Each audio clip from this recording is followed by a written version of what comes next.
Tiffin TV. बहुत समय पहले की बात है।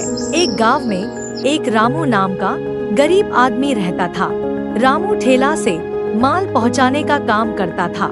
एक दिन ठेले पर भार अधिक होने के कारण रामू उसे ठीक से संभाल नहीं पाया और तेज गति से आती ट्रक से भिड़ गया।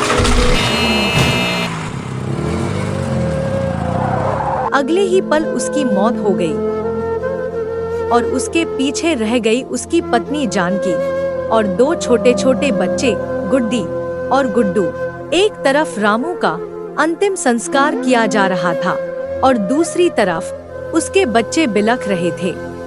इसलिए नहीं कि पापा मर गए थे, वे तो भूख से बिलख रहे थे।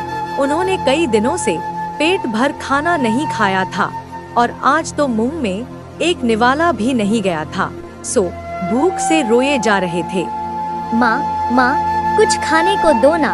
माँ, बड़ी भूख लगी है माँ, कुछ दो ना। कोई पत्थर दिल भी इस दृश्य को देखकर पसीज जाता। पड़ोसियों को भी दया आ गई, बगल से खाना आ गया। बड़े दिनों बाद आज गुड्डी और गुड्डू पेट भर के खाना खा रहे थे। अजीब विरोधाभास था।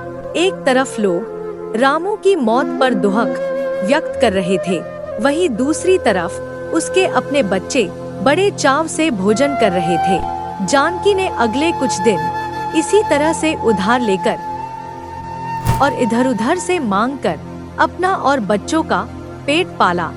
लेकिन ये कब तक चलता?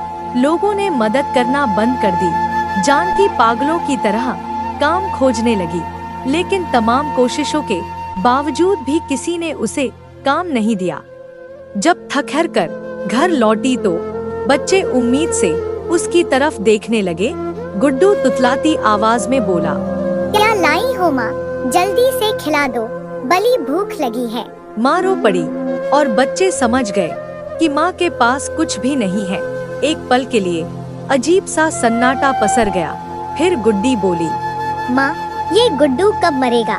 पागल हो गई है, ऐसा क्यों बोल रही है? माँ ने डांटते हुए बोला, माँ, जब पापा मरे थे तो उस दिन हम लोगों को पेट भर खाना मिला था। गुड्डू मरेगा तो फिर खाना आएगा ना। गुड्डी की बातें सुनकर माँ की आंखें फटी रही गई। उसके पास गुड्डी की बात को कोई जवाब ना था।